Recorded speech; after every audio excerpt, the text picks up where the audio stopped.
gentlemen, welcome to the Ivers General Elections Hustings on behalf of the Residents Associations of Richings Park, Iver Village and Iver Heath. It's the first event of its kind where the entire parish is invited to meet MP candidates.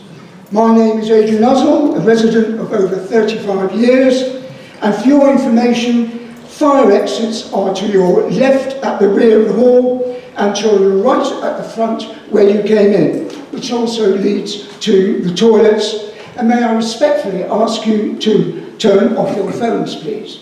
By the way, this event is being recorded by Paul Griffin. Paul, could you give a word about what's going to happen to this recording? Yeah, Adrian, this will simply be recorded and posted to the community Facebook group so that anybody that wants to can refer back to it afterwards. Okay, thank you. That answers that. Right, now let me explain the format of the evening, which is in 2 sessions. I will shortly introduce each candidate who will make a brief personal statement. Then session 1 will comprise questions which have been sent in to us by the residents and will be read out for each candidate to answer in turn. We'll try to get through as many questions as we can because I've seen them and there's a lot of interesting issues. Then in the second session, we invite you, the audience, to have your say by posing a question. Simply raise your hand and a microphone will be passed to you. When it is passed to you, please state your name and the village that you come from and ask your question, which should be short and objective. We aim to finish the evening between 8:30 and 9. So we're starting dead on time. So now to our panel. As I say, I will introduce them and their party and ask them just to say a few words of introduction. So, starting on this end, please, Dominic Pegram from the Green Party. Good evening, everyone. My name is Dominic Pegram and I'm the candidate for the Green Party. I'm sure you're thinking, why are we here? And I've asked the same question as I was driving over here. Why the hell am I doing this? I am vaguely terrified, I have to admit. I can kind of understand why Joy is here. She's been doing a job and I'm sure she wants to keep doing it. I can understand why Anna's here, because she has a realistic chance of becoming the next Member of Parliament for this area. And I can understand why Matt is here, because he's got a very good chance of being part of the government that's going to come into place. But why am I here?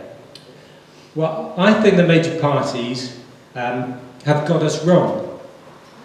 I believe that we are people who, if we are able, would be willing to pay a little bit more if we thought that would fund our health system, provide clean water and better public transport and affordable homes for our kids.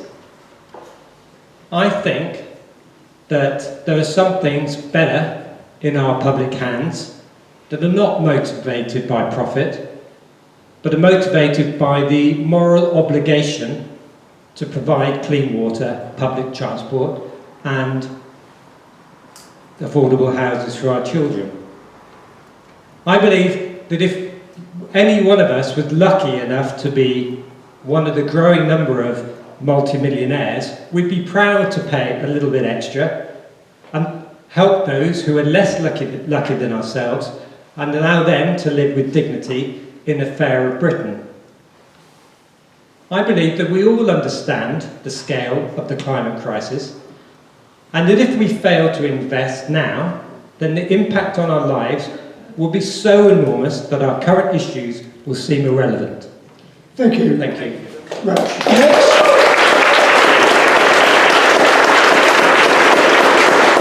I introduce Cole Caesar, who is an independent.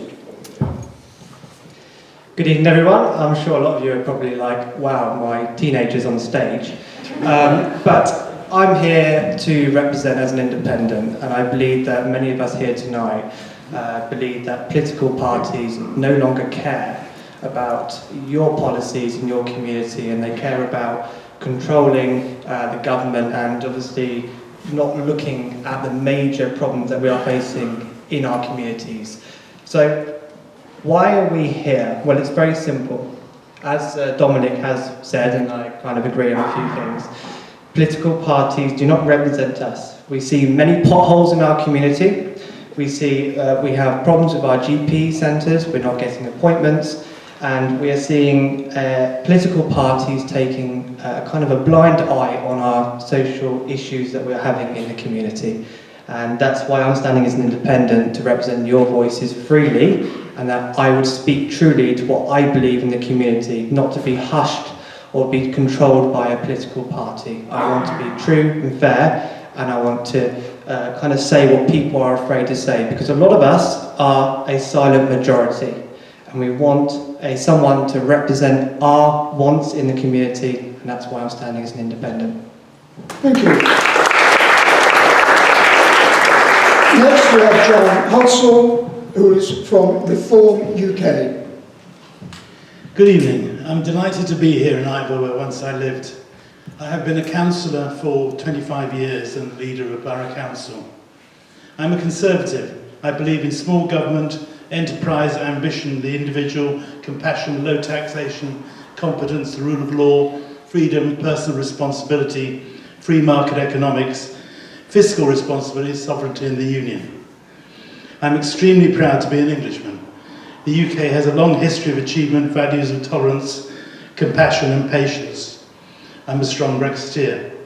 Sadly, there is nothing Conservative nor Unionist about the Conservative Party in Westminster, nor has there been for some considerable time. They are Lib Dems in another guise. Big government, loads of intervention on personal freedom, a strongly woke agenda, abandonment of Ulster, betrayal of Gibraltar, high taxation, partial reversal of Brexit, and worst of all, incompetence. Labour will be worse. The manifesto is all apple pie, but doesn't identify any new initiatives or resources to achieve the promise, other than Great British Energy, which smacks of wedgie Ben's British National Oil Corporation, which failed. The Lib Dem leaders' period in government resulted in the Horizon scandal and an energy policy where we are not self-sufficient, leading to huge rises in energy costs. I am angry, as most Conservatives are. The Tories have broken Britain, Labour will bankrupt Britain. A vote for either is a vote for more incompetence, dishonesty and defeat. A vote for Lib Dems is a wasted opportunity. There is an alternative. The British people have a rational, fresh and untainted choice in reform. It is a great privilege to be Reform UK parliamentary candidate for Beaconsfield. If elected, I will help to regain that common sense, good governance and competence for which we used to be known throughout the world. Thank you. Thank you. Now, on my immediate right is Joy Morrissey from the Conservative and Unionist Party. Good evening. My name is Joy Morrissey, and it has been a privilege and an honour to serve as your Member of Parliament these past 5 years. And it would be an honour to serve again as your local champion for the Ivers in Parliament. You can tell by my accent I wasn't born here, but my heart and my mind will always be British. I love this country and I'm proud of being British. As a young person, I did humanitarian work in places like Kosovo and Albania, which unlocked a passion for helping people. I'm a traditional Conservative. I believe in low tax, in a small state, in personal responsibility and freedom of speech, and defense of the realm. In 2019, I made a series of promises to the people of Iver, and I have kept those promises. I promised to move to the constituency, and I have done. I bought a house in the constituency, something the previous MP didn't do for 22 years. You gotta start where you can. Also, I understand how difficult it is with mortgage payments and the cost of living, because I'm feeling it every day. It's the most wonderful place to live and everyone wants to live here. So I do understand that. Also, I promised to defend the Green Belt, and I have. I have fought every inappropriate development in Greenbelt in the Ivers, a track record that no other candidate on this platform can match. On data centers, we've had a slew of data centers being brought forward. I've opposed them. I actually got the Secretary of State to reject one of the data centers. It received national criticism online, not only from the likes of Dominic Cummings, but also from the likes of the Labour shadow minister this week. They said that they would have put it through, and they called me. It was disgraceful that I was opposing it, but it would go on Greenbelt land, and I felt that I needed to oppose it. I said I would oppose a third runway at Heathrow, and I have done. I said I would fight HS2, and I did. I've kept my promises to the people of Richings Park, Iver Heath, and Iver. And if re-elected, I will continue to be your local champion in Parliament. Thank you. Thank you. And on my left, we have Anna Crabtree from the Liberal Democrat Party. Good evening, everyone. Thank you for inviting me this evening. It's a pleasure to be here. For those of you that I haven't met before, I'm Anna Crabtree and I'm your Liberal Democrat candidate for the general election. I've lived in this constituency in Little Marlow and Bourne End for the last 8 years, and I've been heavily involved in the local community. My children are at school in Marlow, I'm a parish councillor, and I've been a school governor. I currently chair the Resources Committee for the board of Buckinghamshire New University, which fits very well with my professional background as an accountant. But I joined the Lib Dems because I felt let down by our current Conservative government. Over the last decade, the Conservatives have broken Britain. They've destroyed our trust in politics. They've crippled our economy and our NHS, and they're turning our rivers into sewers. And enough is enough. We need a fresh start and a fair deal for our communities. We deserve a representative who listens to local people and works hard to stand up for what's important to us. I've been heavily involved in campaigning to protect our natural environment against inappropriate greenbelt development. For example, organising hundreds of letters of objection last year to the disposal of the Iver Heath greenbelt land that the Conservative Council wanted to sell off. And the Lib Dems have been the only party consistently challenging the Conservatives here, fighting 4 sets of local by-elections in this constituency during the last Parliament, and either winning council seats or coming a close second every time, while no other party has got more than 10% of the vote. If you feel it's time for a fresh start, I am the only individual here today who can genuinely deliver that change for our area. Thank you.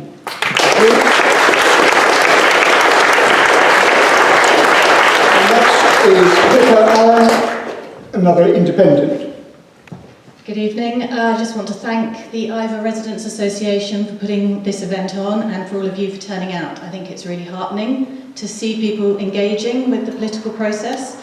I don't know about you, I feel politically homeless.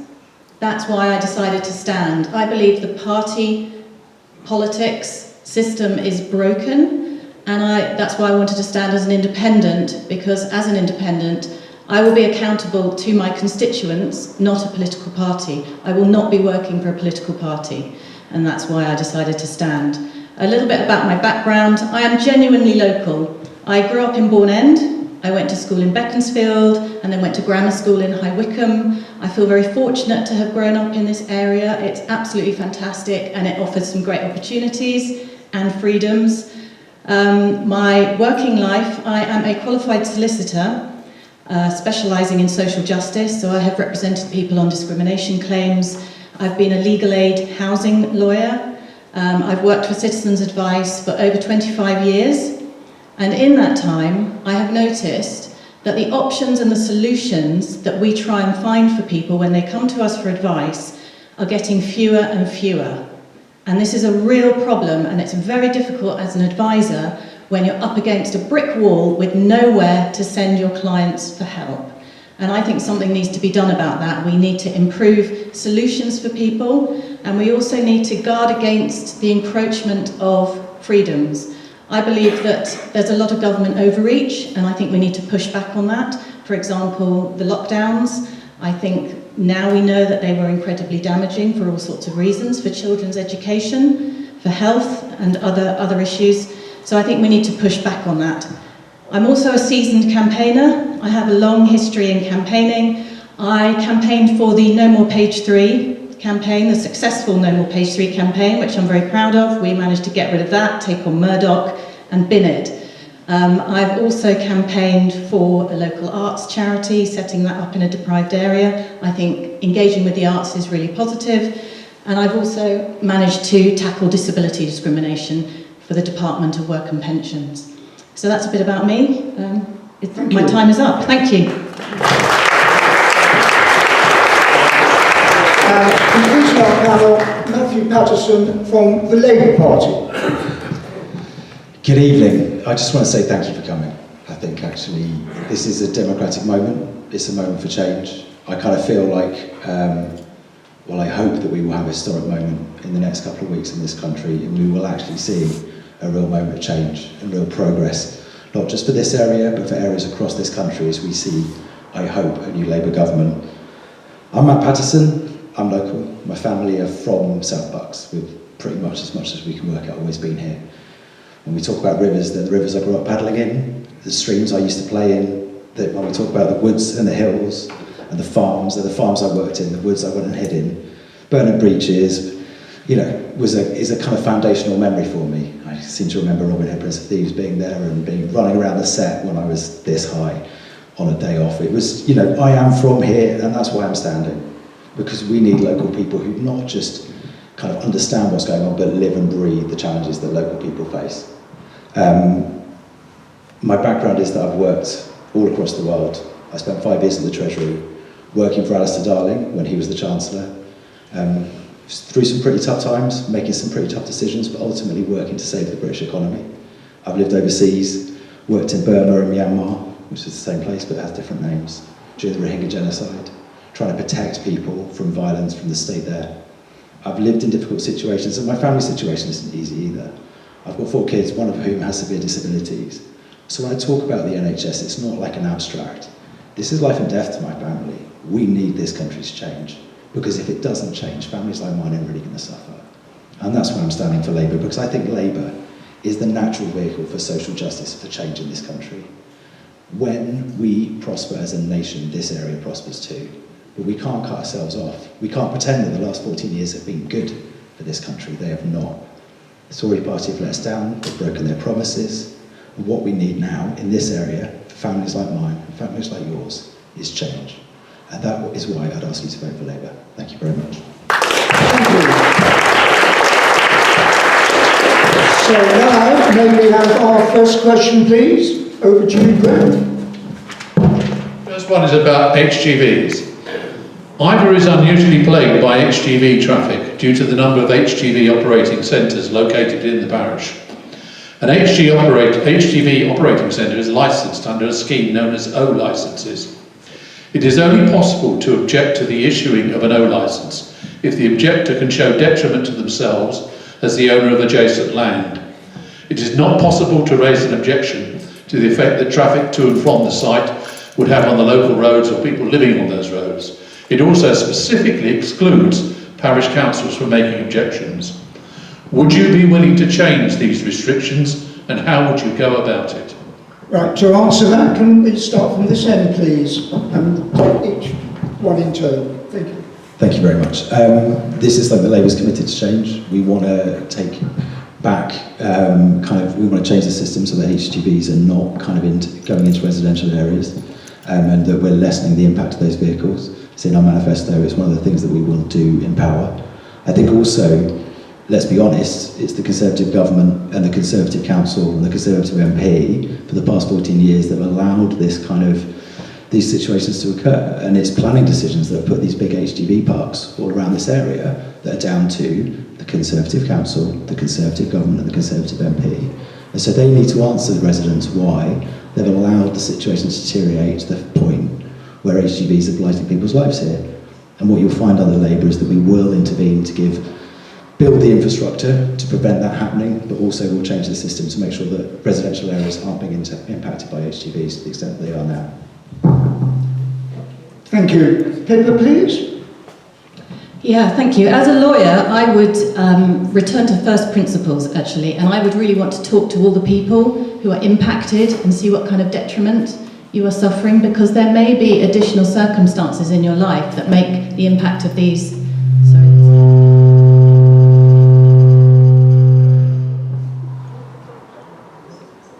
Is it still on? Great. Yeah, so there may be additional reasons that compound the impact for you. So what's interesting is that these O licences are granted by traffic commissioners, which is a tribunal of the Department of Transport, which makes that a public body operating a public function. And actually, if there are any additional circumstances for people suffering a detriment, it could be that the Department of Transport is breaching its public sector equality duty under Section 149 of the Equality Act. And it could be that we could challenge the decision they have made because the Traffic Commissioner has not carried out a full equality impact assessment. And that's where I would start. I would be very happy to campaign on that. I know a lot of discrimination lawyers who would also be very happy to help. So yeah, that's where I would start as a first point. Thank you. Now, Anna, please. Thank you. So I had a look into O licences, and I think the points that the earlier candidates have made are absolutely valid, that these are not licences that are designed to control the area, they're designed to make sure that the roads and the vehicles are operating safely. They're coming from the Department of Transport, as you mentioned. The issue here is not really one about the O licences, I think it's one to do with the planning restrictions, and there should be better planning consultation to make sure that when these organisations are operating in an area, that proper consideration has been given to the communities around them. So I think, for me, this refers back to something to do with neighbourhood plans, to do with the way that the planning is adopted into the local plans, and the way that Buckinghamshire Council are looking at the area around and what people want and need locally in their infrastructure. So I think the best route to tackle this would be to put influence upon the council to try and change the way that we're addressing the planning issues, rather than dealing with this through the O licences. Okay, thank you. Moving over. Joy, please. So I've written to the Department of Transportation since 2021 about this. It needs to be changed through primary legislation, so it needs an amendment to a transport bill. I'm happy to do that if re-elected. I can do that in opposition, I can do that in government, but I will absolutely put that forward if re-elected. And that is how we would change the whole system for that. But what you can do in the meantime is the statutory body for objecting to it is your unitary councillors. So the unitary councillors can work with the local parish as representatives about planning matters, because they are the statutory body that is allowed to make representation to about these. So that is the way that we can move forward on this. Thank you. Next up, John, please. An MP is listened to and is a powerful voice if lent to a local campaign. I know that traffic, and in particular HGV, is a major issue in the home counties, but from the nature of the question of particular concern to Iver, I would be happy to lead that campaign. My career has been mainly managing engineering enterprises requiring restructuring. However, I've lived in the Thames Valley for 65 years. I've been chairman of parish council for about 25 years and a borough councillor for 13, in many roles, including being leader. I founded and led the campaign to protect rural Woking, whose objective was to oppose the proposed building on Greenbelt. We were successful. As leader, I launched several initiatives to improve traffic flow, ease congestion, and create quiet zones. I would be very happy to lend my voice and lead such an initiative. Thank you. Thank you. Cole, please. Yeah, so I want to just point out, we are looking at, we're always saying we're going to try and get hold of government, we're going to speak to ministers, as Joy said, 2021, she's been still trying with this issue with the minister. And then we're looking at issues with changing policy. Well, of course, I want to look at changing legislation, implementing legislation to stop this. I used to work in Iver, one of the Oakwood estates, and seeing these lorries go through was absolutely ridiculous every single day. It was really noisy and it was causing issues for local residents then. What I want to do is I want to take a different approach and a different step. As well as I am going to campaign, as well as look at legislation for stopping them, I also want to implement my plan as well as introducing HGV cameras within place. Now, they are in places in some places around the country. Now, these cameras will catch lorries going through. It won't stop them because we can't put restrictions on the road. What it will do, it will fine the companies a large fine. On the basis of this, it will open at certain times because you've got lorries such as Co-op. It's going to need lorries to produce, to drop off goods and so on. So we need access to lorries to have access to the high street and to Iver Heath and many Richmond's Park. So there will be times where these cameras will be off for that purpose, but it will eliminate the amount of HGV lorries going in within the high streets. And as well as, just to go into conclusion, I will campaign and try and look at legislation to stop this, as well as speaking to the Minister and carrying on that, but as well as try and implement and speak to Buckinghamshire Council implementing this plan with the cameras. Thank you. Now finally, Dominic, please. Well, I like Anna. I've got to admit, I had no idea what no licence was. So I too did a bit of investigation. And first of all, I just think it's bizarre that we've got operating centres operating in this area where the transport infrastructure is so poor. It's a nonsense that operators have no obligation for the harm that they cause throughout their operation, not just at the place where they start, but throughout the transit. Why aren't they responsible for the emissions that they're producing on the way in and the harm that they're doing from the gate of the organisation to the client where they're delivering to? So I would put pressure on the contracts that these service providers have to enter. If they have a contract to deliver certain services, within that contract, you can have elements that make them responsible for the emissions they're producing. And of course, a little bit of research, the increase in the HGV road user levy, so the levy put on the HGV facilitators, is currently 570 quid at its highest, which seems such a ridiculously low amount. If we want to take lorries off of the road, the incentive is to make it too expensive to do those operations in that area. So that's my bit. Okay, thank you very much. Graham, may we have the second question, please? This is on protection of the Greenbelt. The Ivers sits on the borders of the Greater London, and our Greenbelt is constantly under pressure from commercial development. What is your view on maintaining Greenbelt, and how would you help protect it in this area? We'll work this way this time. So Dominic, start please. Hello again. Well, the Green Party's position is really clear. We would seek to strengthen and prevent any rollback on existing protections of the Greenbelt. We believe that this land should be protected to maintain green spaces and to prevent urban sprawl. I've spoken to the BECSOC, and actually they're really strong admirers of the Iver neighbourhood plan. But when I speak to the councillors, the response is that at the council they're so under-resourced that the poor person who's dealing with this is on her own, and she doesn't have the time to deal with all the inquiries, all the massive resource that the developers have.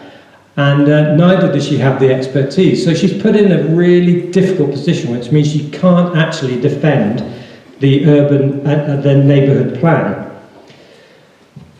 But I've got to say, I kind of struggle with sometimes the binary nature of a discussion.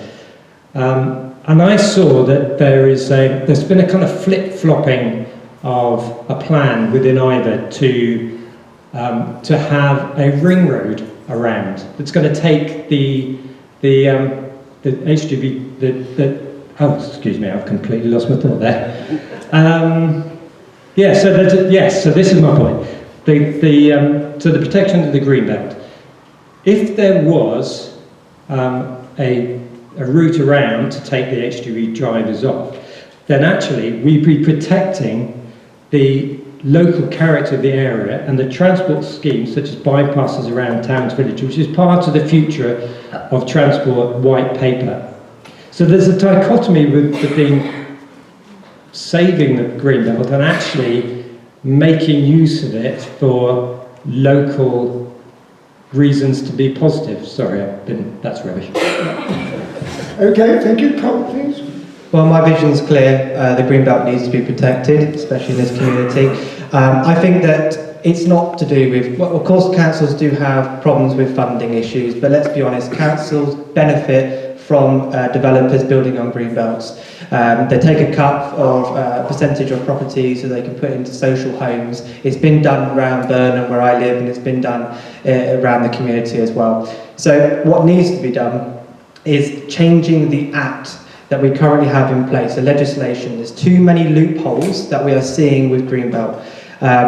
Just to shout a few mentions, so redeveloping other lands, they can redevelop it, and obviously removing greenbelt. Councils can do that. I will take swift action of looking at the legislation, getting legal representatives to look at the legislation too, and start closing up those loopholes that's allowing councils as well as the developers building on our greenbelts, especially in the Iver community itself. Thank you. John, please.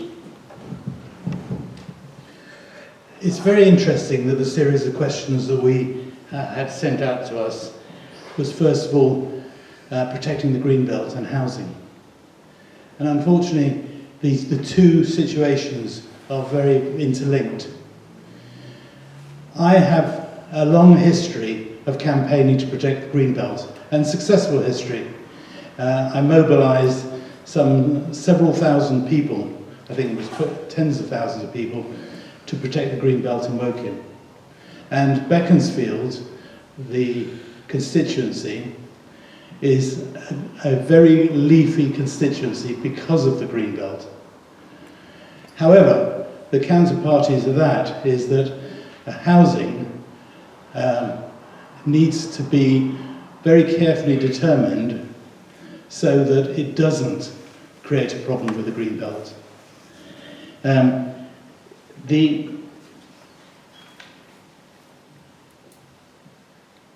The greenbelt has to be sacrosanct, and our problem is that the Labour Party is not guaranteeing the maintenance of the greenbelt. In fact, far from it. It sees the greenbelt as an opportunity to build on, and they will build on it. So when you put your cross in the box, be very careful of the greenbelt. Thank you. Thank you. Please. Thank you. This is an area I care so much about. I have personally objected to every planning application for a commercial development on greenbelt land here in the Ivers. With the Pinewood Studio expansion, that was a terrible sort of encroachment into the greenbelt. We have the Iver service station. I've objected to that. I've objected to the data centers that were eating up the last bit of greenbelt land. And I am the only candidate here who has made those personal objections. Also, with the data centers, we have small pockets left of greenbelt land. Those were all being eaten up by data centers. I was successful in convincing the Secretary of State to reject one of the applications. It did receive national abuse.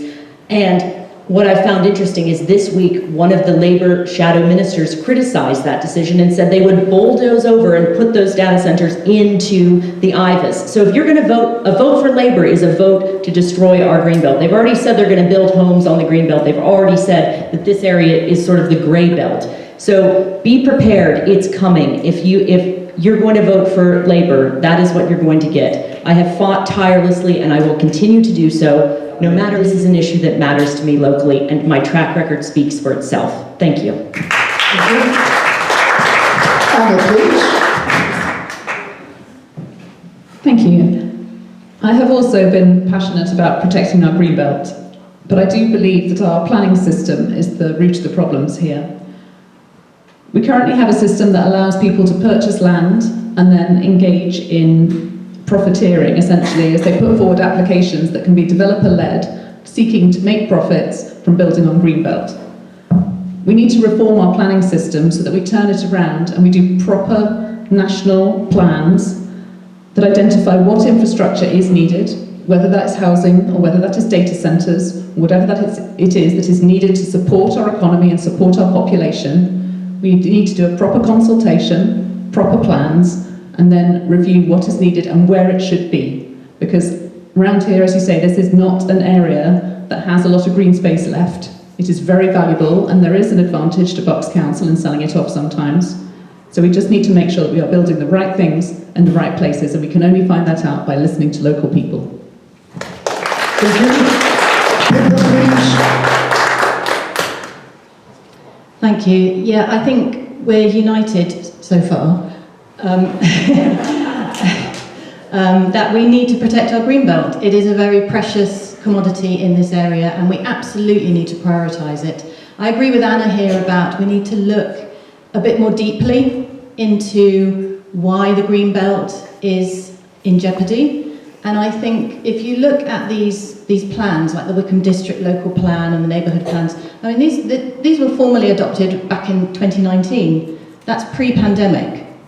The landscape has changed, no pun intended, but things are very different. You know, the death rate is different, the birth rate is different. We need to look at what is needed and where and why. And I think until we review that, I don't think any development on Greenbelt should go ahead. Thank you. Matthew, please. Thank you. What no one here probably wants to tell you is that at its kind of been, after we've got into government after the Second War, the Labour Party created 3 things that I think I'm really proud of, or joined. One of those was a joining thing. We created the NHS, we created and joined NATO, and we created the Greenbelt. Labour Party, the Labour Party in power, created the Greenbelt. And it's kind of amusing to me, if a bit unfortunate for Joy, that all of the planning decisions locally are made by Conservatives. Her friend Martin Tett, who kind of stands on the council, the Unitary Council, it's Martin Tett and the Tories in power who are kind of making the planning decisions. And I mean, I think, you know, for Joy to kind of have a pop in me is fair enough, you'd expect that, but at least be on about it. You've got a Conservative government, you've got a Conservative council, you've got a Conservative MP. So this really is very much a creation of a Conservative party that we are losing bits of our Greenbelt. Labour has been clear in its manifesto, which it launched yesterday, that it's going to introduce a golden rule to protect the Greenbelt, which will look at development through the kind of lens of community and sustainability. And we will also, so when they start shouting about how we're going to build all over the Greenbelt, don't believe them. I wouldn't believe them on a lot of things, to be honest, but don't believe them on that either, because Labour created the Greenbelt, and we will kind of build within communities and for communities. We're not going to bulldoze over anything, to be quite frank, but thank you. Thank you. So we'll now have our third question, and to answer it, I think we'll work from inside out for a change. So third question, Graham, please. On healthcare, what will you do to ensure the NHS remains free at the point of service while improving services, particularly mental health services? Also, what can every party promise to do to help improve the GP experience for residents? Thank you. Anna, please. Thank you. So I think part of our issue with the NHS at the moment is that we don't consider the whole journey in people's lives. We don't consider fully what makes people ill in the first place. We don't focus enough on well-being and mental health in people's lives. And then when people get into hospital, we don't deal well enough with how they get out of hospital. We don't have good enough structures for providing care for people. We don't pay our carers properly. There's a whole story about people's wellness journey going right from preventative measures through to dealing with what happens after you come out of the NHS. So the Lib Dems have proposed a complete reform of the care system, and that we look at people's entire journey through their lives to make sure that we are taking as much pressure as possible off our overworked hospitals and our overworked doctors. In terms of the GP experience for residents, we have made a pledge that we will introduce a commitment that everybody can see a doctor within 7 days, and if it's urgent, within 24 hours. And we plan to achieve this by recruiting and retaining an additional 8,000 GPs. And I also know that locally there has been a suggestion from the Lib Dems that we can introduce a a nationalised system for booking GP appointments, because I don't know if you've been like me, trying to get an appointment for an ill child, setting an alarm at 1 minute to 8 in the morning and thinking we're all going to be late for work and we're all going to be late for school because we've all got to make sure that I sit on this phone line for long enough to get a GP's appointment today. So I think in terms of how it would affect people's lives and your personal experience, having a nationalised booking system would be hugely helpful. Thank you. Joy, please. Thank you. I have campaigned for more mental health services for Buckinghamshire, particularly mental health services for young people and secondary school support for mental health. I think it's very important post-COVID that we had additional support, and so I did a lot of lobbying both to the council and to the Department of Health to receive that additional support. For GP surgeries, I've worked with all the GP surgeries across the constituency. I've also named and shamed in Parliament. I'm one of the few MPs that did that for GPs that weren't giving direct appointments to their residents. And I had a Westminster Hall debate in which I raised my concerns about GP appointments, but also proposed a new way of handling appointments, and which was supported by the GPs and the GP Association because of what I said, which was, if we're going to have in-person appointments, this was post-COVID, people were very reluctant, we should give them a financial incentive, give the doctors a financial incentive to see patients in person, or an additional incentive to see them in their homes. This worked during COVID with the vaccine rollout, and I think if you had new doctors who wanted to come and see and work a few more hours and see a few more patients, it would actually give that personal incentive to doctors to increase their income and be able to see more GPs in person. And it is something I will continue to work with and advocate for to make sure we have the best healthcare availability here in South Buckinghamshire. Thank you. John, please, whilst we're on that side. Thank you. Our NHS needs urgent reform. We are spending, as a nation, the same amount of per capita spend on health as is in Germany or in France, with a lot worse outcomes. We need to have a root and branch reform. The Reform Party has had a document on this for a number of days, but in principle, well, I think it's 3 months, in principle, the proposals are to retain frontline and care staff for reducing the tax on for 3 years, use independent capacity to reduce short waiting lists, and tax relief to provide health insurance if appropriate, and remove caps on training numbers. On the long term, a voucher scheme for private treatment if you can't see a GP in 3 days, consult in 3 weeks and operation in 9 weeks. Cut the waste and bureaucracy, remove the lifetime cap on pensions, review all the dreadful PFI contracts which Labour put in the last government, save more A&E beds and promote the pharmacy first. Now this is a management job.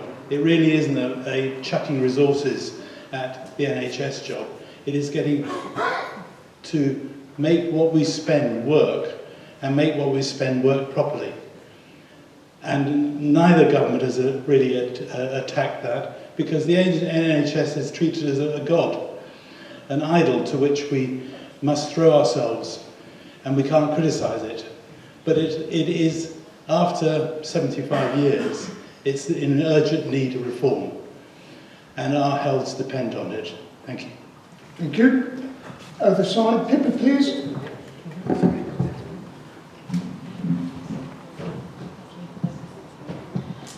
Yeah, I think the NHS is a very difficult subject, as it has been mentioned already. I don't think it's underfunded, actually. I think it's grossly inefficient. I think there's an awful lot of wastage in the system. I think the frontline services do the best that they can, but there's an awful lot of middle management and waste of money going on. And I think a reform of the NHS and a full review would be really useful in order to direct the money where we need it. The councils, the local councils, do a really good job actually in supporting services like Citizens Advice with their better care funds and social prescribing, and they set up outreaches at GP surgeries. and actually that does alleviate a lot of anxiety and mental health issues, because it means that the issues that are making people go to the doctor with mental health problems are then dealt with, and that can alleviate a lot of stress. So I think we need to work more with local councils to increase the better care funding, and then a lot more can be done at quite a practical level to help people. Thank you. Thank you. Back to this side, Colin, please.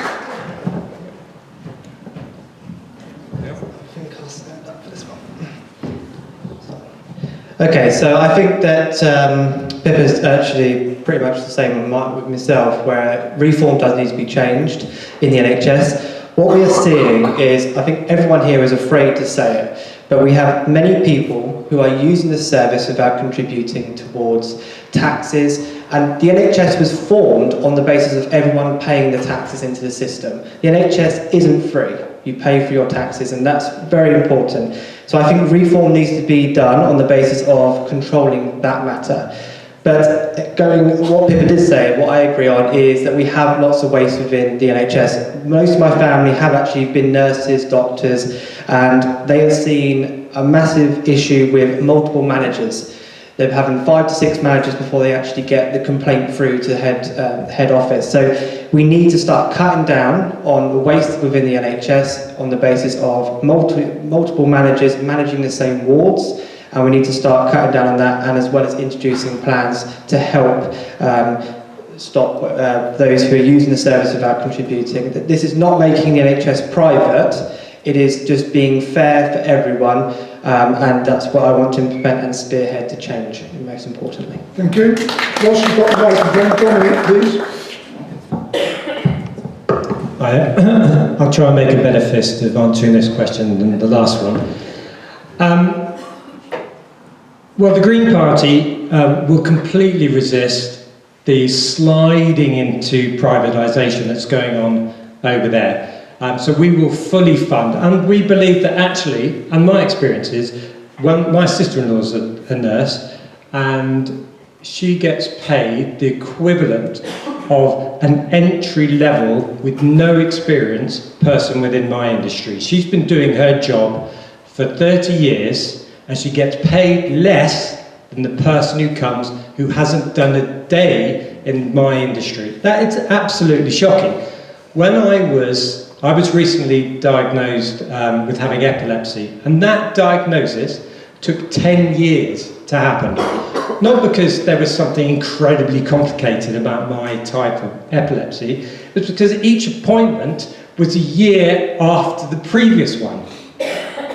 That, when I talk to the doctors who were giving me the care, they say that they don't have the resources to be able to deliver the healthcare that I should get. I pay quite a bit of tax, you know, and I think it's unbelievable, and this is where we're going to keep coming down to the Conservative Party. I'm sure, Joy, you're doing a great job, but the Conservative Party have absolutely failed.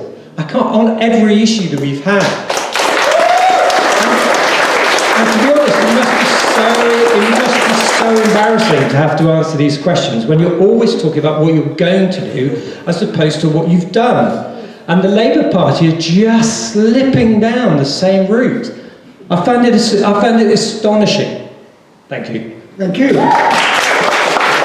Right, next question. Oh, no, I beg your pardon, sorry. Carried away, thank you. Yes, Matthew, please. Thank you. So the Labour Party have been quite clear that we're going to keep the NHS for the point we need. We've been quite clear that we're going to reform the NHS, and that we're also going to fund that, fully funded. All of our costings are funded. 40,000 more appointments, whether that's kind of operations or scans or appointments in a week through funding that we're giving to the NHS. We're also going to focus. There was a part of that question that was actually on mental health, but I think it's incredibly important. We're going to fund 8,500 new mental health kind of staff. We're really going to start kind of rebuilding, reforming and restructuring the NHS. And I think for many of us this is a personal thing, because we interact with the health service when we're at our lowest, or when we're at our most desperate, or when, for me, I can never repay the debt that the NHS kind of has that I owe the NHS. It saved my life, it saved my wife's life during lockdown. When my son was born, he has incredibly complex needs. He's one of these kids you see on TV who goes to Great Ormond Street. He's never going to earn a penny in his life, but I want to live in a society where he gets the care he needs, and not some society that says, well, what does he contribute? What taxes does he give to the system? That for me is what social justice is about. That's the contract we make as a society, and the contract that the NHS is founded on is that we will all have different things that happen in our lives. We may have spectacular careers and be spectacularly wealthy, or we may be like my son, and actually all he contributes is the love that he gives us. But we still get care, and that is the contract we have, and I want that to stay the same, and the Labour Party will fight for that. That may mean tough discussions with unions, that may mean tough discussions about reform, but we will always, at the heart of it, keep the NHS free at the point of need. Thank you. Thank you. Next question, please. Education. How would your party improve funding for schools, and in particular, special educational needs? Joy, would you like to go first, please? So I have campaigned for SEND and special educational needs, an increase in funding. And one of the things that I was advocating for with the Department of Education for the past 2 years was an additional special educational needs school in Buckinghamshire. And right before the general election was called, the Department of Education granted us a SEND school for Buckinghamshire. This has been 2 years of campaigning. I am so proud and so happy about this. So this is something that matters to me regardless of anything else. We need to provide those opportunities for young people. And now I'll be campaigning to make sure it's in the south of the county. So yes, there you go. Okay.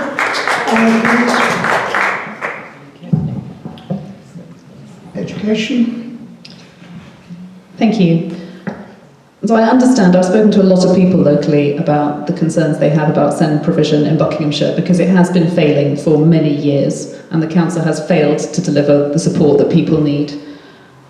The Lib Dems have pledged to increase school funding above and beyond the level of inflation each year throughout the course of the next government, if we're elected, to help invest in schools and provide the funding that schools need. Because having been the governor of my children's school, in charge of the budgets and in charge of the finance committee, I've seen how the numbers simply do not stack up at the moment. There is not enough money coming into the system. So then, in addition to providing that additional operational cost support, the Lib Dems have also pledged to invest on capital projects to fix school buildings so that schools are not falling down around our children's ears. Because we absolutely need to get this right. The children are the future of our economy, the future of our families. They are what are going to help pull us out of the mess that we're in at the moment. And they've had a really rough time of it lately. The Lib Dems have pledged to increase the mental health support and put a mental health professional into every school, junior and senior schools, because our children have had a really tough time during lockdown, a really hard ride through COVID, and they need that additional support. So the Lib Dems are committed to doing that, and it also not just to supporting children up to the age of 18, but continuing the support that young people get up to the age of 25, because people have told me how tragic it is when their child turns 18, they don't stop being someone that needs help, but they still need that additional support, and they should be entitled to that to the age of 25. Thank you. Martin, please. So I think one of our headline pledges is that we'll put 6,500 new teachers into schools. That's an absolute commitment, because we want all of our schools to have kind of the teachers they need to teach the core skills that our kids need to thrive. And when I say our kids, I have 4 kids, so I'm really invested in this policy. But it's an absolute national disgrace that we don't have enough maths teachers. That our schools are falling down. You know, when Labour came into power, we rebuilt schools, and we had a Building Schools for the Future programme that the Tories cut. I mean, when Labour came into power in 1997, the entirety of the NHS estate, most of it, 80% of it, had been built before the NHS was created, and by the end of Labour's time in power, none of it. And that is what we need to do with schools. We need to put teachers in schools, we need to rebuild schools. The mental health fund that you mentioned, we have a similar pledge to get mental health support in every school. My kids have been through a fairly traumatic couple of years, and actually they're great, and they're enjoying their life. But if it does come to a point, we need early intervention, we need to support our kids through what's been an incredibly tricky period for a lot of them. And, you know, as a man who wants to in this constituency said, education, education, education. You know, that is the Labour Party's focus. We want to drive kind of aspiration and hope for our young people by investing in their education, giving them the best opportunities they have in their life. Thank you. Go to the other end, Dominic, please. Thank you very much. In my profession, I work with architects, and a lot of them are architects for schools and colleges and further education. And I was involved in building schools for the Future programme, and beyond that, I have worked with kitting out, doing fit out for schools. And I was amazed with the poor quality, I mean, it's particularly furniture for me, the poor quality of furniture that is in schools. And we were part of a programme where we asked big multinationals to donate furniture to the schools.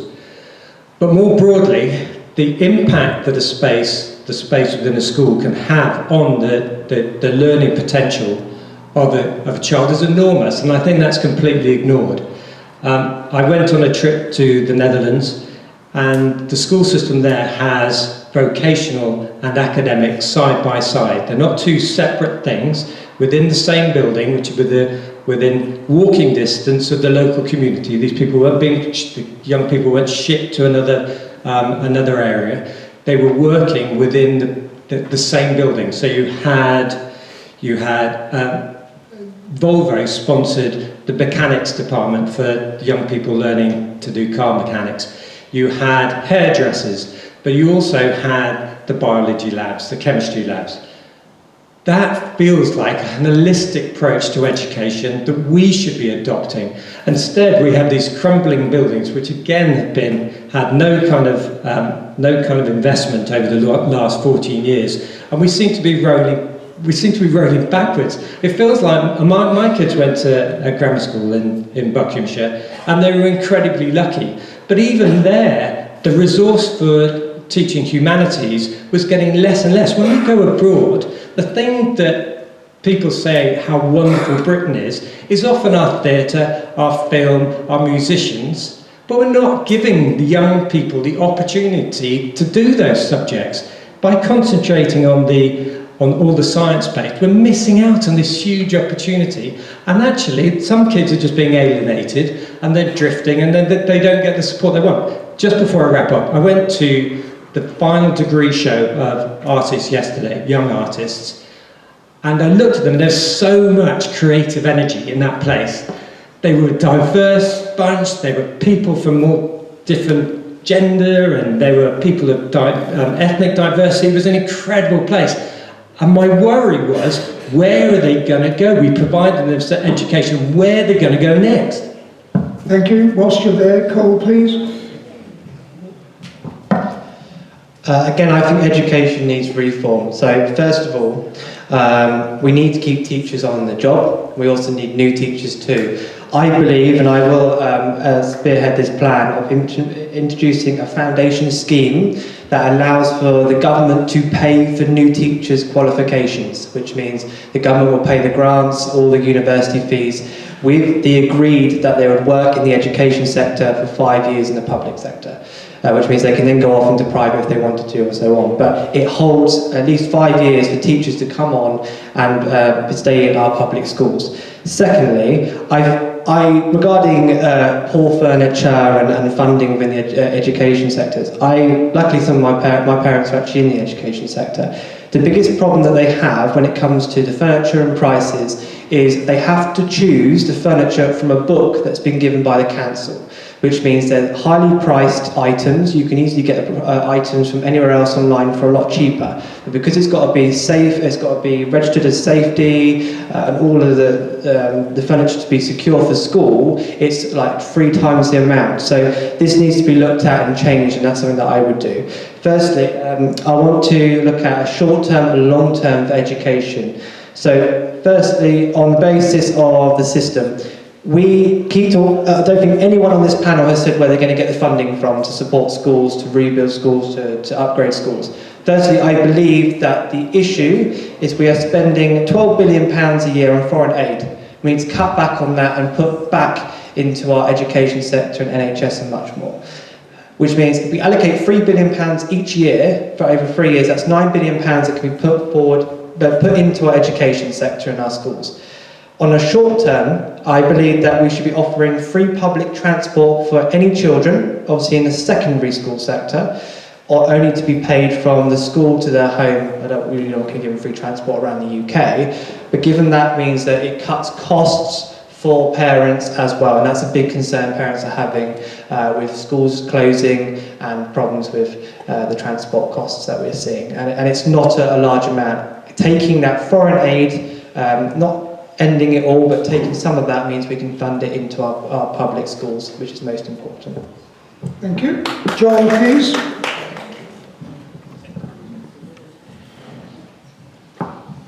Education, education, education was the mantra. And the academies were formed under the last Labour government. And the academy programme has no doubt improved some standards. It was then pushed forward by Michael Gove in the Tory government.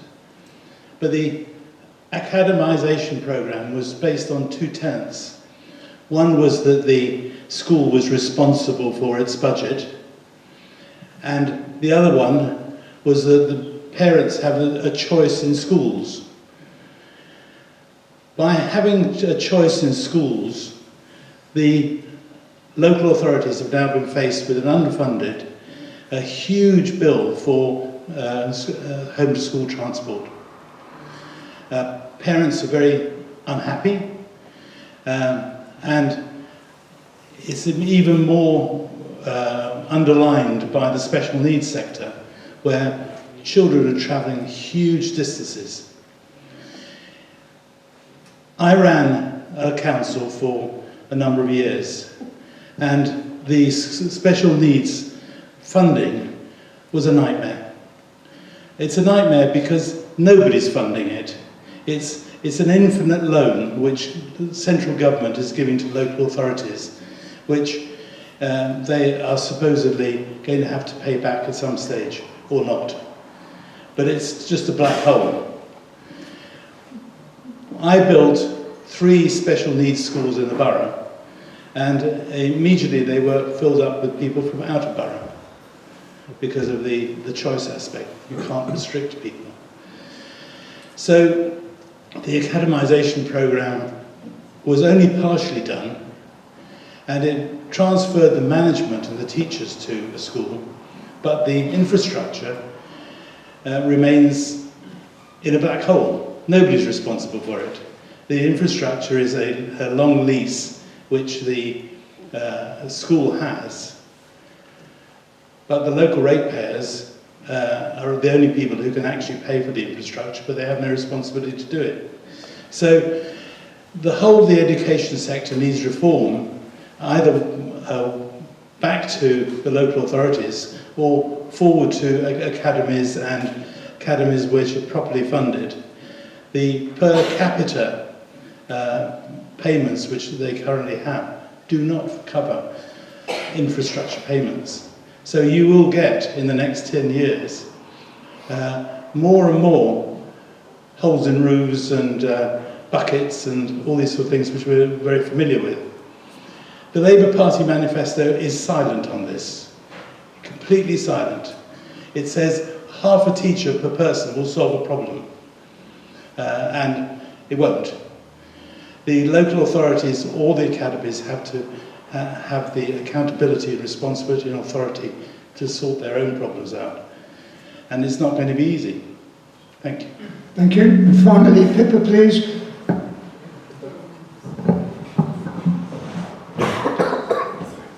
So for as long as I can remember, successive governments have tinkered endlessly with the education system, and it never seems to get any better. In fact, it seems to get worse, as far as I can see. I agree with Anna. I think our young people really suffered educationally, as well as in other ways, during lockdown.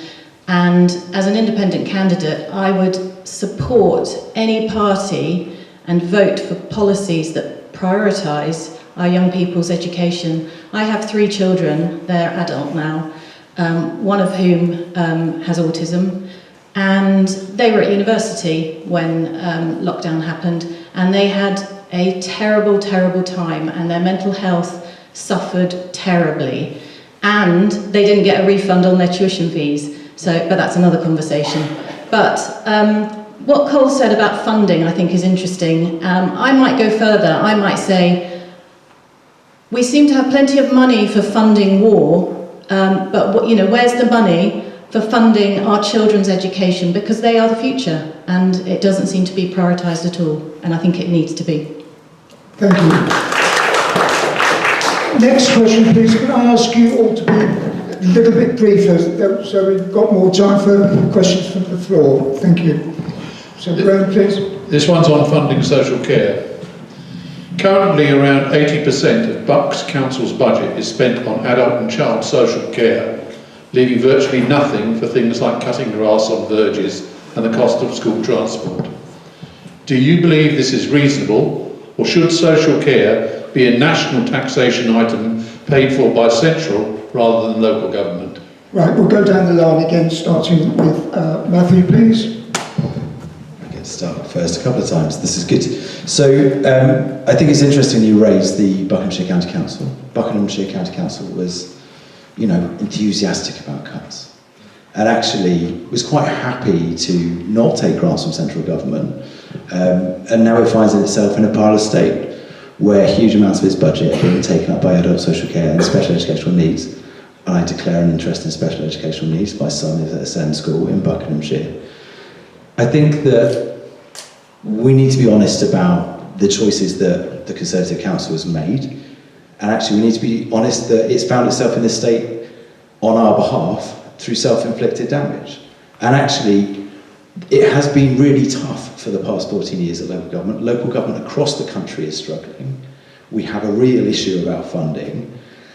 And the other places are doing better than here because they didn't keep reducing their budget and not getting grants from central government. And so that's 14 years worth of accumulated damage. And so now, what are we faced with? A choice between not looking after adults who need it or kids that need it? No, we need actually to be honest about the choices that we face. To govern is to choose, and I'm afraid that Buckinghamshire County Council has been rather absent from this for a long time, and now is turning around and telling us all that it hasn't got the money. Well, that's because you made choices 5, 10, 14 years ago. On social care, I absolutely need a Labour government for this. We need a national care service. It's a key fundamental plank of what we will do.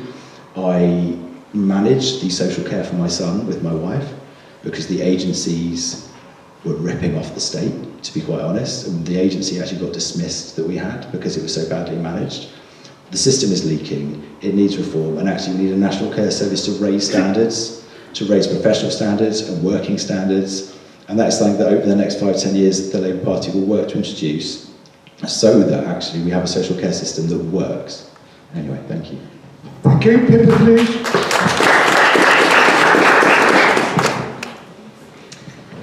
So, you might be aware that the Local Government Association has actually just published a policy paper on this actual problem, because they've crunched the numbers and they can see a big problem on the horizon. I'm a bit confused by my colleagues' words, because the LGA, the Local Government Association, says that neither Tories or Labour have made any commitments to funding this kind of care. And it's looking to increase by 36% and adult care by 23%. So again, it's children who are going to be needing it more.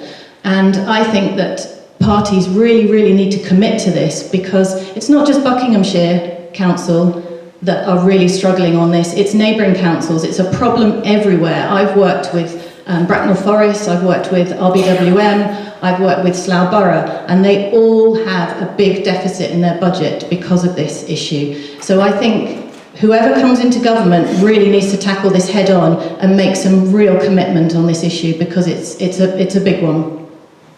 Thank you. Adam, please. Thank you. So I think a lot of the comments that have already been made are valid. The Lib Dems fundamentally believe that we should be delegating spending to the lowest possible level. And I think the issue here is really about how our tax money is spent. It's about whether or not we're asking local people what they want us to do with the tax that we're paying. So the Lib Dems have announced a reform of the care system and tried to influence how that could be more efficient. But a good local government should be consulting communities on what they see as their priorities within the area and how they want their money to be spent, because at the end of the day, we're all paying for it. Thank you. Julie, please.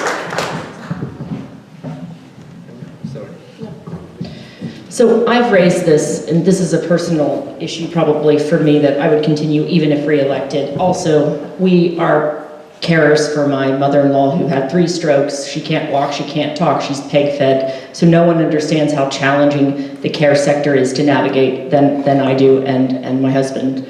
And one of the things that I've advocated for, and this is something that all councils differ on, is the statutory responsibility for adult social care specifically shifting to the NHS so that there's a co-commissioning strategy where there is funding that's coming into the NHS, but it's not translating within budget real time to the councils. So one solution could be changing the statutory requirements so that it doesn't fall with councils, but it falls within the NHS, and then they co-commission those services through the council to make sure that the councils have the budget in their 1-year plan, 5-year plan, but working more closely with the NHS, because you have out-of-hospital care provision and the funding has increased for that, but making sure that those 2 services are joined up and making sure that there's a co-commissioning strategy for both the local councils and the local NHS that works on making sure that we can care for the people on the ground. Now, in our local authority, we have one of the highest levels of aging population. So we are one of the oldest demographics in the southeast here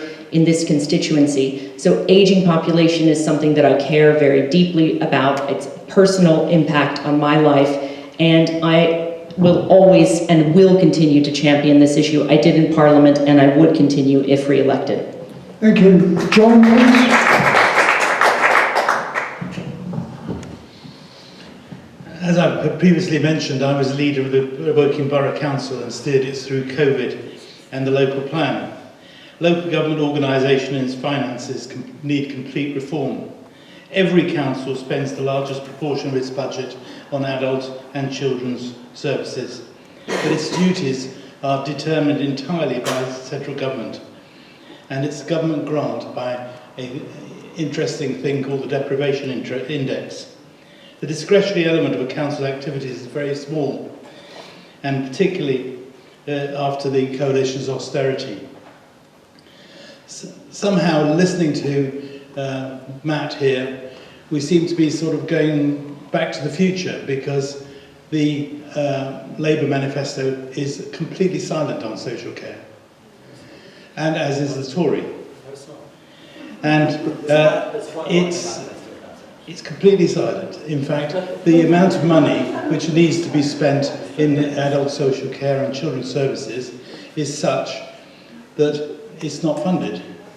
You can have aspirations to all sorts of things, but you actually have to fund them. To address some of these questions, the coalition invented police commissioners and local mayors, and the previous Labour government, the devolution, expensive, contradictory and unnecessary levels of government. So I think the proposition is very reasonable. If central government is determining social adult and children's care, it should manage it and pay for it. But if it's not, then it needs to be in the local authority, and the local authority has to be able to raise the resources to do it. There are loads of things that you can do for adults and children's social care, which is to try and regulate the demand. We as a local authority spend a lot of time investigating AI opportunities and technological opportunities to reduce the care need. But it's a very heavy burden to bear. The discretionary element of local government budgets is about 10 or 15%. So the stuff that you argue about, which is bins and roads and potholes, is a minority. The adults and children's services is the majority, 80 to 85%. Thank you. Thank you. Cole, please. So So I kind of agree on Joy on regarding trying to link it with the NHS, but without keeping its own separate identity. I think leaving the councils to do such thing on their own, they're not really skilled on that. So I think introducing the NHS, they could really integrate and give advice and support the Buckinghamshire Council on this element. So that's something that I will support if Joy's elected and I'm not. I will still support that plan. So I believe it's not, if I could be honest, it's not a subject that I'm really clued up on, but I do believe that we have a lot of places like care homes who are taking our council for granted, and we need to really clamp down on that and bring in some more legislation, and as well as look at the current legislation and speak with Buckinghamshire Council. So if elected, I would look at that element of it and try and push for that change within the system itself. Thank you. And finally, Dominic, please. Hi. I'm troubled by the notion that it's somebody's fault that who actually needs the care, that we should be clamping down. I find the language of that really difficult to bear. Again, we're going back to investment, I think, and you also said there's no party that's talked about the reality of having to, if you're going to make all these pledges, you're going to have to get the money from somewhere. And I think the Green Party is actually the only party that's been really honest and said that we are going to have to raise some taxes, but it's going to fall on the broadest shoulders, and that therefore there will be greater opportunity for investment. I have a particular example. I'm sorry to keep bringing these down to kind of anecdotes, but a friend of mine his son has non-verbal autism, and they've had the amount of work they've had to do in order to find local provision has been extraordinary, and now actually the only provision they can find is in Shropshire. So they have a son who's entirely reliant on his family surrounding, who found it very difficult and challenging to operate beyond his family's surroundings. Is going to have to be effectively shipped to Shropshire because within this environment, within this area, they don't have the provision. Now, I kind of don't blame Bucks Council for that.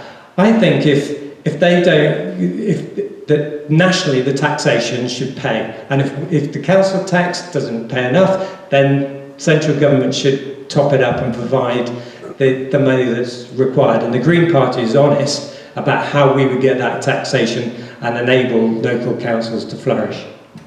Thank you. So, do we have another question, or should we go to the questions from the floor? Well, we have one last question we want Thank to you. Okay, right. And again, keep it brief if you would. Keep your answers brief, please. As our MP, what would be the first initiative you would champion, which is directly related to the local area, and how would you tackle this? Right, we'll work backwards now then. So, Dominic, please.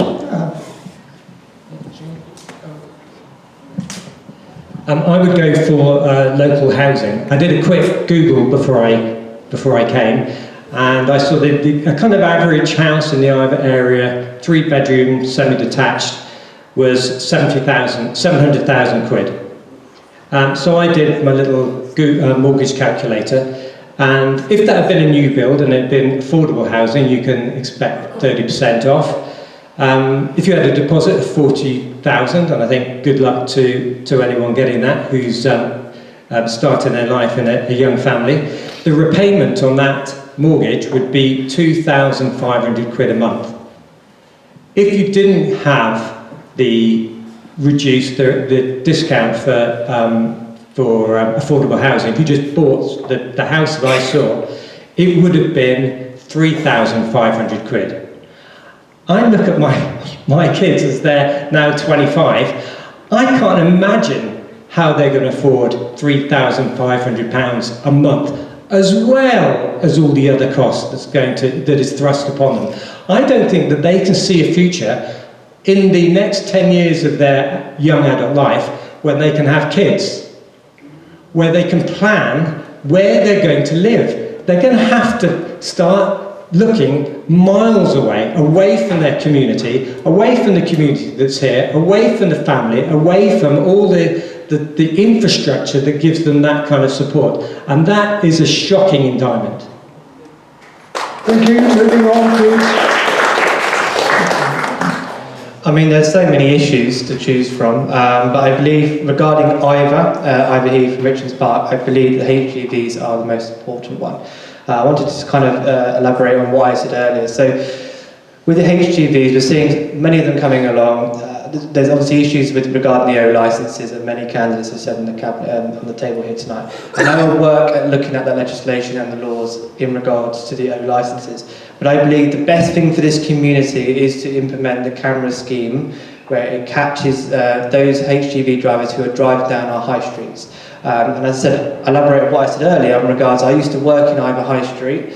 I used to be an estate agent here, and I agree with a lot of the housing issues as well. But I have seen a lot of the increased traffic that we've seen through high streets that we in Iver Heath, Iver, and through Richards Park as well. I've even seen them drive through Richards Park, which I'd never understand why they've done that, but they do.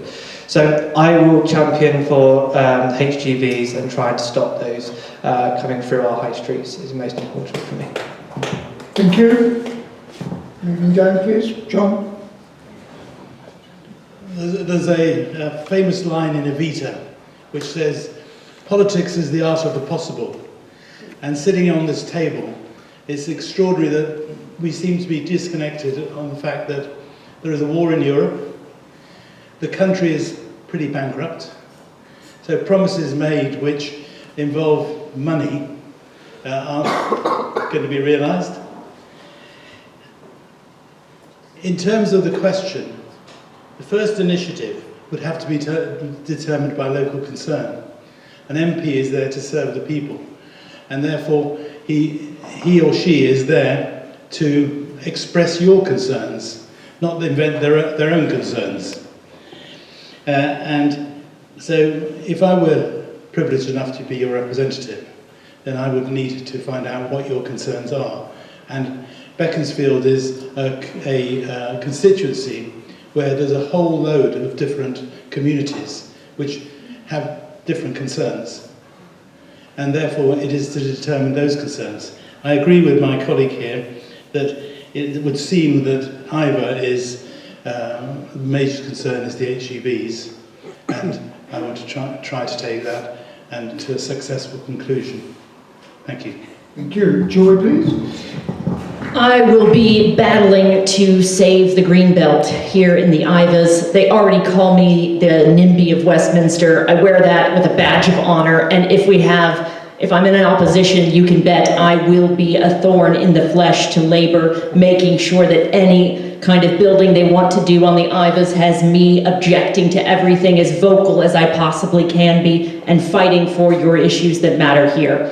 And on the HGVs, I would lay an amendment to the transport bill. And good news, you reminded me, Cole, we are getting 2 cameras that are coming to start doing the for ticketing for HGVs. We haven't had them before in the Ivers, so that's finally a plus that's happening. I forgot to mention that, so good news all around. Thank you. Anna, please. Thank you. Just on the ANPR cameras to do with the HGVs, I believe they're being turned off again because they can't be kept used for the next couple of weeks. I agree that planning is a hugely important aspect in this area.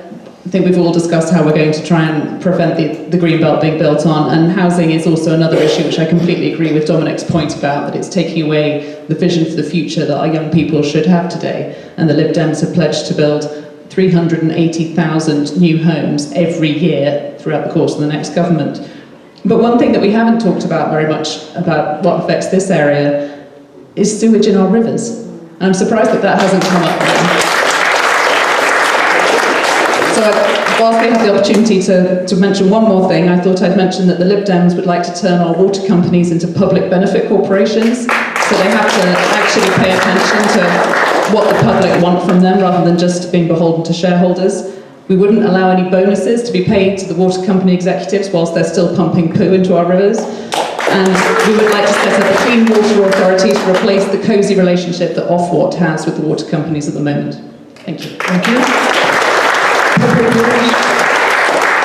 Thank you. Yeah, all of these issues are very important, but in terms of an initiative that I would implement, it's actually very simple. I want to be a better bridge between Parliament and democracy and you, the people. So, if elected, I plan to advertise, publicise votes and debates coming up in Parliament and invite you to engage with me and tell me what you think so that I can properly represent you in Parliament and be a better bridge and encourage more democracy. Thank you. Finally, Matthew, please. Thank you. I think for me, actually, it's kind of focused around our high streets. Like, I don't know what it's like for you, but I increasingly feel like my high street is struggling. So I'd work with the government to try and work out how we can support small local businesses, because small businesses are actually really the backbone of our communities. And especially post-COVID, I think we need to be investing in our high streets, investing in local areas, because that's where community comes from. I take my kids to the park, but I also take them to the coffee shop, and we sit down, and that's where we interact. That's where they buy their books. They buy a lot of books. They could bankrupt me for my books, their books, to be honest. But this is good. It's fine. I keep telling myself, I want a bit of a more hopeful town centre. In Iver, in Beaconsfield, across the whole constituency, we need to be reinvigorating and reinvesting in our town centres, so they're places of community. And I think there's one thing that I would champion for the local areas initiative. It would be really to champion our local high streets and rivers as well. I mean, let's just face it. I grew up playing in these rivers, man, and my kids are scared to go in them. Literally scared. All they know is that Boris Johnson put poo in the river. That's it. And the kids at school talk about it. They're all terrified of the river. I mean, certain leaders like to go on paddle boards and fall off them in rivers. I wouldn't do that around here, and my kids would be scared too. So those two things. But thank you. Thank you. So now it's over to you, ladies and gentlemen. If you raise your hands for a question, there might be several of them. We've only got about 20 minutes, I have to say. And I think the gentleman over here in the third row, fourth row, is probably the first. He's going to do it. Me? Yes? I'm a lady. Oh, I beg your pardon. It's the hair, sorry. My name is Asya Kazmi. I live in Iver. My question is, I'm a widow. Why do I have to go to High Wycombe to sign on when I pass 2 job centres? One in Slough, one in Uxbridge. That needs to change. It takes me 4 hours in total, there and back. Thank you. Who would like to answer that from the panel? Would you answer? I mean, I'm so sorry that that's happened, and that is right. You should be able to go to the job center that's closer. And I'm not allowed to only allowed to deal with urgent casework right now, but if I am really elected, come and talk to me, because that is important. You should be able to just go and access your local job center. So that is a good one, and I'm glad you raised it here tonight. More questions, please. Hands up. Oh, it's all on the same side. Over there, please. Hi Joy, my name's Sergia and I've lived in Iver Heath for 22 years. When I first moved to the area, it was clean, tidy, the verges were cut, there was regular roads being swept. In the last 15 years, what I've noticed is local volunteers, residents are having to go and cut the verges, the roads aren't being swept, they're not being kept, antisocial behaviour's gone up. How are you going to address the problem? So, and I just want to take this opportunity to praise the residents groups in Iver Heath specifically that have done a lot of community. Well, I agree, and you know what? That's why I brought Martin Ted, the leader of the council, here to Iver last week. Tools out and chop the verges. Well, that's what we're doing, and that is the reason why I brought him here as opposed to anywhere else in the county, because I wanted him to see the verges. We raised it. He is following up with me to see, because I think it is inappropriate that there are these overhang verges. It's dangerous for people walking. That's why I wanted him to come here. He's seen it with his own eyes. He's following up, and I will chase him again. You can't be protecting green belt land when you can't get the basics right. You can't get the basics right. Okay. So I brought the leader of the whole council for Buckinghamshire to this area, and that is what I did because it's important and it matters to me. It is a council responsibility. It is your unitary council who has responsibility for that. But I will continue to fight for it because it makes a difference in the area. Also, it's a health and safety issue when it's overgrown. So I will continue to chase this. I do it every summer, and I will continue to do it. Thank you. Next question, please. Somebody over here, lady in the second row.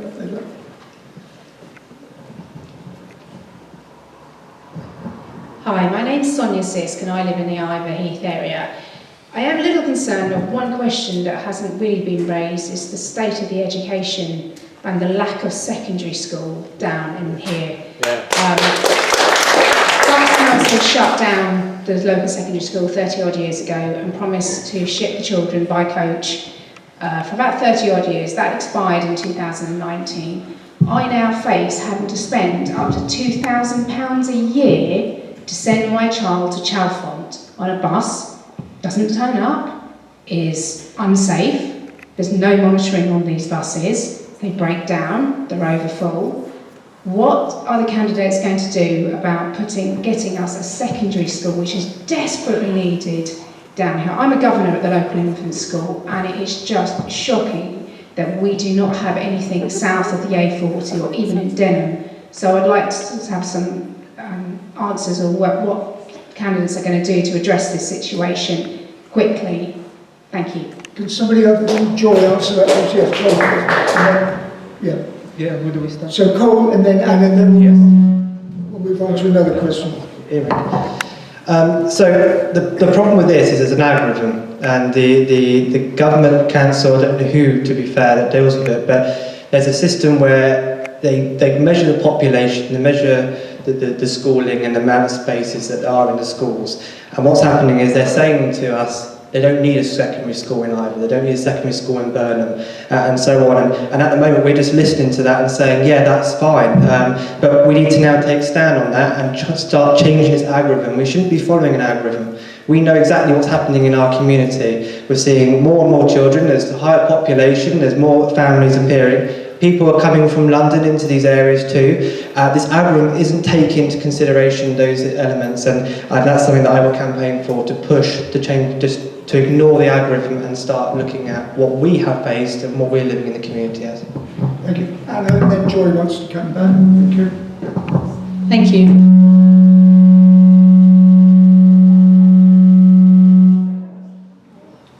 Okay. This is a problem that is occurring all across South Bucks at the moment. There are people in Burnham telling me that they're really upset that they don't have a choice of schools in Burnham. There are people in Iver telling me that there's an issue with the schooling here. We do know the Buckinghamshire...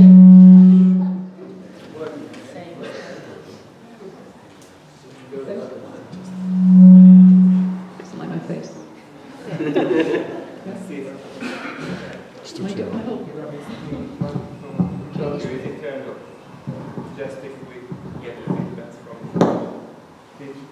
Hello? Yeah. I was going to say, there is a school owned by Buckinghamshire in Burnham that is not being used as a school.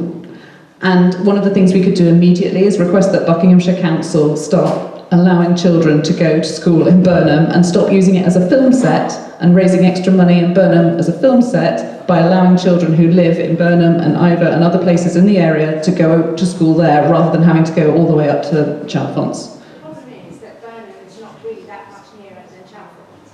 So the problem is that we don't have a school down here. It was shut down very short-sighted, so I appreciated you weren't around at the time. But I've got two children who in the next 5 years I will have to spend £2,000 a year. And what is the alternative? If I can't, given the cost of living prices, if I can't afford £2,000 a year, what is my choice? I absolutely sympathise with the situation that you're in, and one further thing I would say about buses is that the Lib Dems have proposed giving more powers to local authorities to reintroduce bus routes and to give them funding and support to get the powers to be able to bring in buses where they need them. I would say that unfortunately currently it's a problem with Buckinghamshire Council and the fact that they're not putting the resources into the things that we want them to and we need them to, and that is something that an MP can only really lobby the council to try and improve, and I would be very happy to take that cause up for you. Thank you. I think Joy wants to come back on this. I was just going to build on the question. I've been a school governor in Iver myself and seen the challenges. Labour have been to scrap the VAT piece and charge people sending their kids to independent school an extra 20%, which, parents like me who work 2-3 jobs, to do that within a 3-bed semi, don't take foreign holidays, actually that just is used because I'm now looking at state schools for my daughter. So actually we're going to make the situation worse. And so I wonder what Matt's views were on that, please. Do you want to answer that? Okay. So first, then Matthew. I am very much opposed to the VAT on private schools because it is an attack on hardworking parents. A lot of the parents in this constituency in particular might send one child to a private school, one child to a state school. It will absolutely inundate the state system and it is impossible for parents. So it is something I'm going to campaign against. I think it is an unfair tax. One of the issues that you raised, because I have been working cross-party in Burnham with Tandesi, so we've been trying to work on this issue with the algorithm. Cole is right, the algorithm is flawed. And where I think what I can do, we've had success working cross-party with Tan, and if I'm re-elected and Tan's re-elected, we want to continue because it's a way of sort of getting around the algorithm, as it were, because we're combining our two authorities. And a lot of our students here in Denham and Iver, there is a lot of crossover into the London schools. Now, London is its own sort of world within worlds, and I think what I need to do, and actually, Cole, I think it was a good idea with the algorithm of cracking it with the London schools so that we could benefit with a co-partnership with Hillington for some of our secondary school allocation, because we need to get 140 children needing places, and we're not going to get that in this area, but if we crossed over, if we could work across Hillington, we could get those numbers for Denham and Iver. And actually, I have been able to have a lot of success with Slough, working cross-party, and I will try to tackle this with Hillington. It's actually a good idea, just to kind of see if we could get our numbers up jointly. Because a lot of people in secondary school in Denham are using London services and vice versa. There's crossover, but we're not actually utilizing the advantages that London local authorities get a lot more money per capita per student than we do, and it is something that we can look at moving forward. Did you want to come back? Thank you. So there's a couple of issues that we're kind of ranging off quite a lot of stuff. John, if you want to reach page 40 onwards of our manifesto, it talks about empowering local authorities and the work we're going to do on that. And part of that is actually tackling some of these kind of issues where local authorities are not working together. Why votatorium when me and Tan, as both Labour MPs, can work on it together would be one point. I'd say when it comes to these issues, surely if we're both in government, we can have a far more effective relationship at actually fixing some of these issues that are created basically by local authorities and the way that they interact with each other. We've got a plan for reforming that and kind of streamlining it, supporting local authorities. On the tax question, on making sure, ending the tax break that private schools get.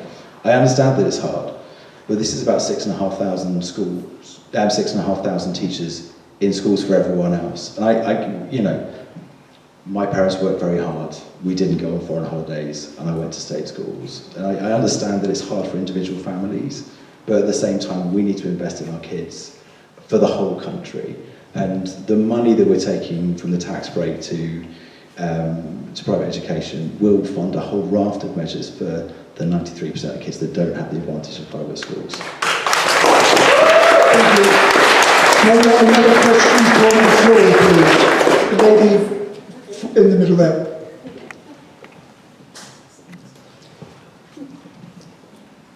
Hi, my name is Teresa Minette. I've lived in Iver for almost 40 years now.